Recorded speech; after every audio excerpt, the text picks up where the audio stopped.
Hi, I'm Bob Schrupp, physical therapist. I'm Brad Heineck, physical therapist. And together we are the most famous physical therapists on the internet. NLP, Today we're going to talk about how to do range of motion to the hand. This might be for arthritis or after you've had surgery or some type of repair or whatever. Your therapist or your doctor wants you to keep range in your hand or obtain range in your hand. So we're talking about the fingers, the hands. Really just the fingers in the hand. Right. We're not even talking about the wrist. Okay, a good general range of motion. Well, when I worked at Mayo Clinic, we called this the six-pack, and I've seen since that other people have borrowed that phrase. So. I can imagine. All right, let's start off with the first one, Brad, what we call the duck bill. Yep, you're making a tabletop is what we used to say, too. Okay? And then you can go from this one, you can actually do two in a row here. You can go right up into the claw. Now, in the claw, you're bending the first and second knuckles, but you're not bending the big knuckles.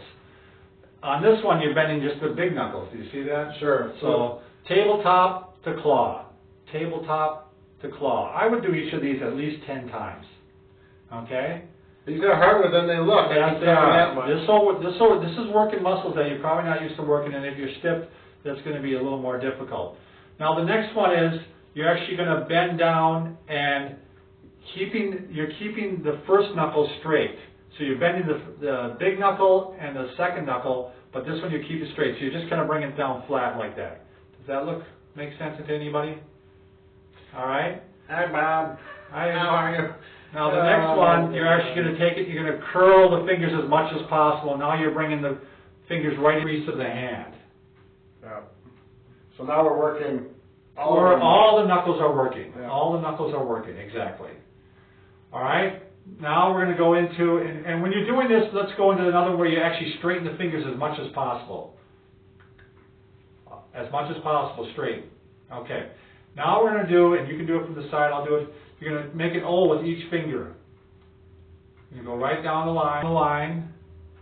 Now when you get to the small one, I want you to slide down to the crease and then release. First O, second O, third O. Side, the finger, slide to the crease, release. Okay? 10 times with each one of those. The last one, you can do this on a tabletop down too, flat like this if you want. Otherwise, you can have your fingers apart like this, and you're just going to bring them together and apart. Bring them together and apart. That's the 6 exercises, Brad. This is amazing because as a physical therapist, I don't do these much. Right.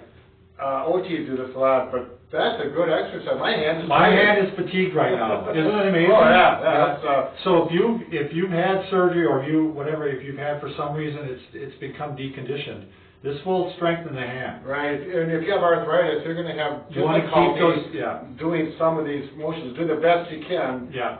You want to keep the joints moving in arthritis as much as possible. That's another major good exercise, Bob. Good luck to you.